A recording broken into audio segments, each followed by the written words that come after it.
Affairs ministers కానీ, public distribution system సంబంధించినటువంటి మనోహర్ గారు వీళ్ళందరూ మాట్లాడారు. ఈ ప్రభుత్వ విధానం దిశ సోషల్ ఈక్విటీ. ఎన్డీఏ ప్రభుత్వం సోషల్ ఈక్విటీ కింద పనిచేస్తున్నాం. సమాజంలో ఆర్థిక అసమానతలు తగ్గించే వ్యవస్థకి రాజకీయంగా జనాభా దామాషా ప్రకారం ప్రాతినిధ్యం ఇచ్చే విధంగా సోషల్ ఎంపవర్మెంట్ కూడా చేసే విధంగా ముందుకు పోతున్నాం. ఈరోజు ఎన్ని ఇబ్బందులున్నా సూపర్ 6 సూపర్ హిట్ చేసిన ఘనత ఎన్డీఏ ప్రభుత్వానికి. ఇది మొదటి చర్య మాత్రం. దీని తర్వాత అదర్ సంక్షేమ కార్యక్రమాలు ఈరోజు దీంతోనే ఆగకుండా మిగిలినటువంటి అన్ని వర్గాలకు, ఆటో డ్రైవర్స్ మొదలుకొని మత్స్యకారులు కానీ, లేకపోతే చేనేత కార్మికులు కానీ, ఇలా అందరికి కూడా న్యాయం చేయడం కోసం అనేక ఇనిషియేటివ్స్ తీసుకున్నాం.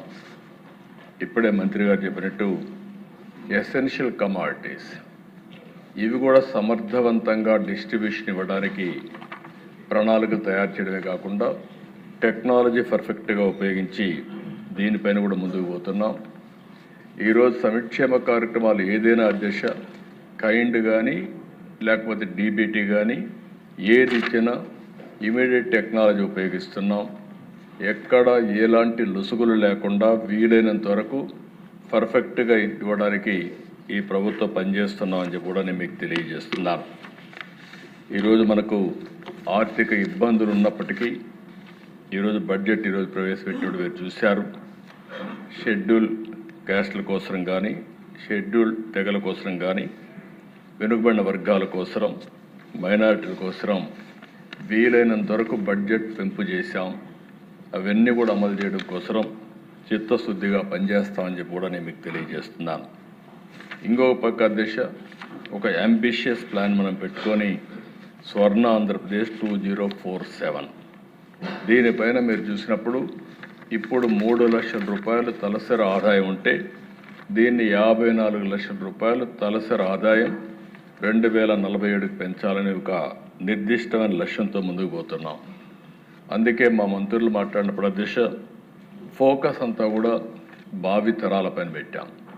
వీకర్ సెక్షన్స్లో ఉండే పిల్లలపైన పెద్ద ఎత్తున అంటే అంగన్వాడీ దగ్గర నుంచి ఎలిమెంటరీ స్కూల్ దగ్గర నుంచి రెసిడెన్షియల్ స్కూల్స్ అన్నీ కూడా ఫోకస్ చేశాం.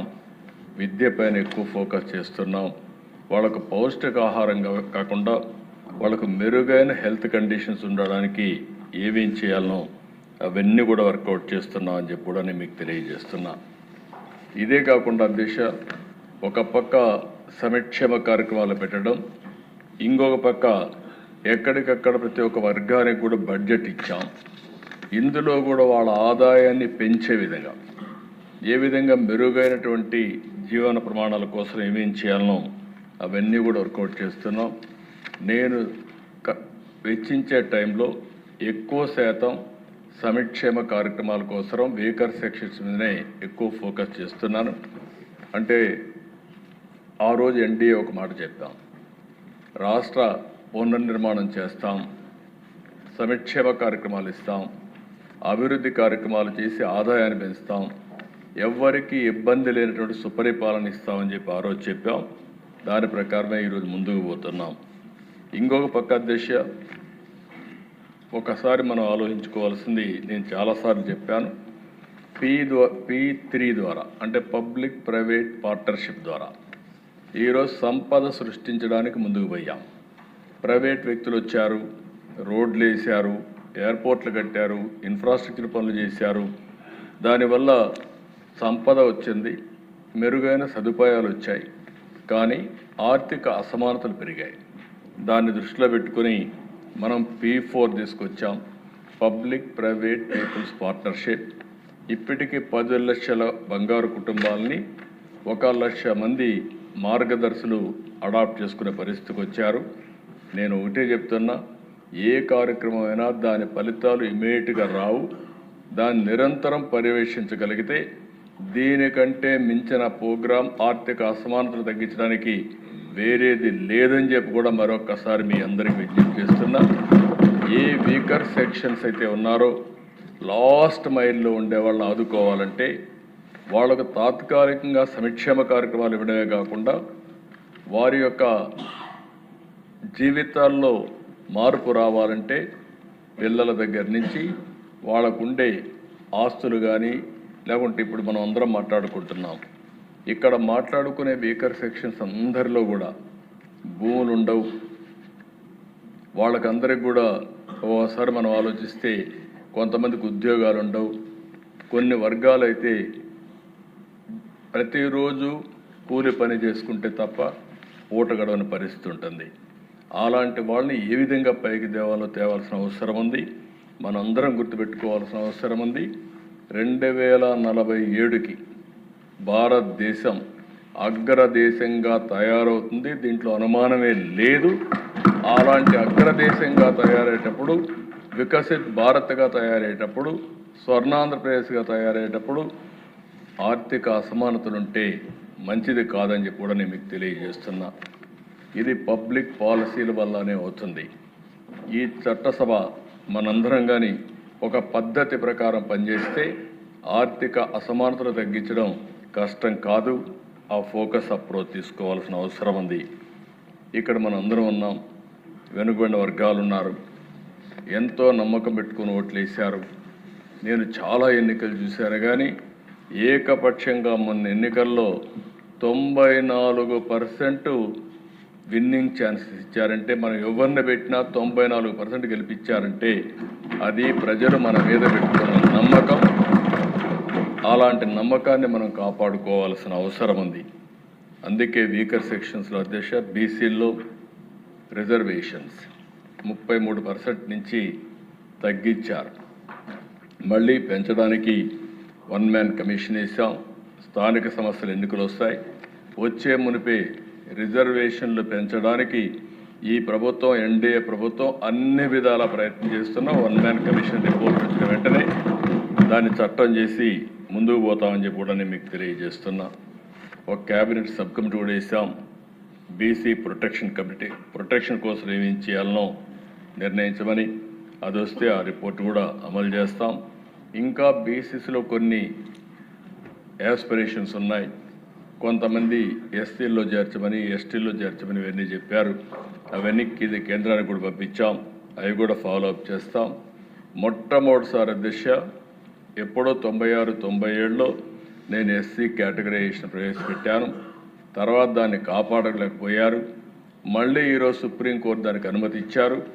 మళ్ళీ ఎస్సీ కేటగరైజేషన్ తీసుకొచ్చి దామాషా ప్రకారం ఎస్సీస్లో కూడా మాలా, మాదిగా, రెల్లి ఇలాంటివన్నీ తీసుకొచ్చి ఏబీసీ కేటగరైజేషన్ తీసుకొచ్చి ఎస్సీస్లో కూడా సామాజిక న్యాయం చేసిన ఘనత ఎన్డీఏ ప్రభుత్వానికి దక్కిందని కూడా మీకు తెలియజేస్తున్నా. ఇదే కాకుండా నేను ఆ రోజు GOMS నెంబర్ 3 ట్రైబల్స్ కోసం తీసుకొచ్చాను. దాన్ని కూడా కాపాడలేకపోయారు. ఈరోజు మళ్ళీ చెప్తున్నా, అయితే సుప్రీంకోర్టులో కూడా కొట్టేశారు. కాబట్టి నేను గిరిజన సోదరులందరికీ విజ్ఞప్తి చేస్తున్నా, దీన్ని మీరు కూడా ఆలోచించుకొని రండి. మళ్ళీ అది నిలబెట్టాల్సిన అవసరం ఉంది. నిలబెట్టడానికి సిద్ధంగా ఉన్నా అది ఆచరణ ఆమోదయోగ్యమైన ఒక పాలసీలో మనం ముందుకు పోవాల్సిన అవసరం ఉంది. నేను అందుకే మొన్న అన్ని దిక్కల మీటింగ్లు పెట్టమన్నాం. వారు ఇచ్చే ఫీడ్బ్యాక్ తీసుకొని తొందరలోనే త్వరగా ఈ నిర్ణయం చేస్తామని చెప్పి కూడా నేను మీకు తెలియజేస్తున్నాను. ఇది కాకుండా అధ్యక్ష మైనారిటీ సోదరులకైతే ఈ ప్రభుత్వంలో రక్షణ ఉండడమే కాకుండా అన్ని విధాల మొట్టమొదటిసారిగా మీరు చూస్తే అనేక సంస్కరణలు తీసుకొచ్చాం, అనేక విధాలుగా ఆదుకుంటున్నాం. ఎవరైతే మనకు మౌజములకు కానీ ఇమాములకు కానీ వాళ్ళకి ఆన్రోరియం ఇవ్వడం, అదేవిధంగా ఎడ్యుకేషన్ మీద ఎక్కువ శ్రద్ధ పెట్టడం, ఇలాంటి అనేక కార్యక్రమాలతో ముందుకు పోతున్నాం.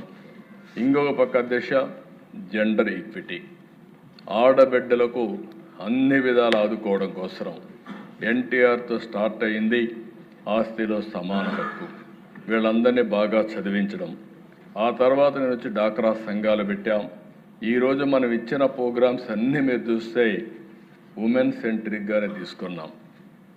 ఎవరైతే మహిళల్ని మనం ఎంపవర్ చేయగలిగితే ఆ కుటుంబమే కాకుండా సమాజం మొత్తం ఎంపవర్ అవుతున్న ఉద్దేశంతో దీనికి కూడా ప్రాధాన్యత ఇచ్చాం. ఇంకొక పక్క ఎకనామికలీ బ్యాక్వర్డ్.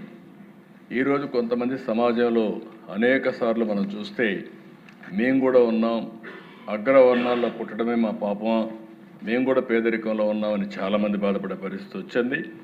వాళ్ళకు కూడా హామీ ఇస్తున్నా, ఈ ప్రభుత్వం పేదవాళ్ళు ఎక్కడుంటే వారికి అండగా ఉంటాం, అన్ని విధాలా ఆదుకుంటామని ఆర్థికంగా వెనుకబడిన వర్గాలందరికీ హామీ ఇస్తున్నాం. అందుకే తొందరలోనే ఒక ఫ్యామిలీ కార్డు తీసుకొస్తాం. ఆ ఫ్యామిలీ కార్డులో అన్నీ కూడా ఇంక్లూడ్ చేస్తాం. ఒక కార్డు, వ్యక్తిగత స్వేచ్ఛ, అందరికి కూడా ఒక నమ్మకం, ఒక భరోసా, అదే సమయంలో ఫ్యామిలీని కూడా ఎంపవర్ చేయడం, ఈ రెండు పెడుతున్నాం.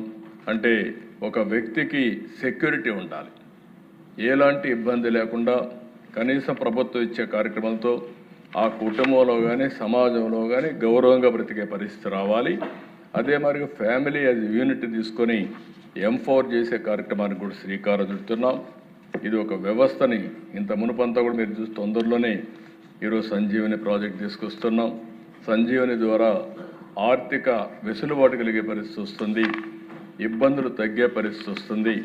ఇలాంటి అనేకమైన వినూత్నమైన కార్యక్రమాలతో టెక్నాలజీని జోడిస్తున్నాం. నిన్న మొన్న నేను చూశాను, ఢిల్లీలో కూడా ప్రధానమంత్రి గారు వరల్డ్ ఏఐ సదస్సు పెట్టారు. అక్కడ నేను పోయి చూసినప్పుడు చాలా ఉపయోగపడే ఏఐ సొల్యూషన్స్ ఉన్నాయి, అవన్నీ కూడా తీసుకొస్తాం. అల్టిమేట్గా ఈ రాష్ట్రంలో వీకర్ సెక్షన్ ఫోకస్గా అడ్మినిస్ట్రేషన్ ఉంటుంది.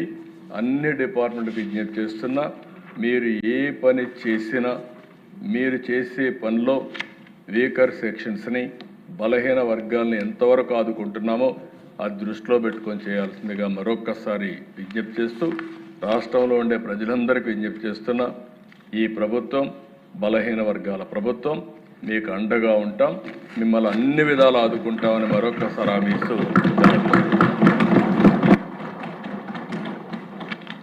ఓకే అండి, ఇప్పుడు నిధుల కొరకు అభ్యర్థులపై ఓటింగ్ ఉందండి. ఇంకా ముందుగా 21వ అభ్యర్థన క్రింద సాంఘిక సంక్షేమ శాఖకు 11,118 కోట్లు 83,79,000 రూపాయలు మించిన సొమ్మును ప్రభుత్వానికి మంజూరు చేయాలి. రెండవది 22వ అభ్యర్థన కింద గిరిజన సంక్షేమ శాఖకు 4,769 కోట్లు 60,03,000 రూపాయలు మించిన సొమ్మును ప్రభుత్వానికి మంజూరు చేయాలి. అదేవిధంగా 23వ అభ్యర్థన క్రింద వెనకబడిన తరగతుల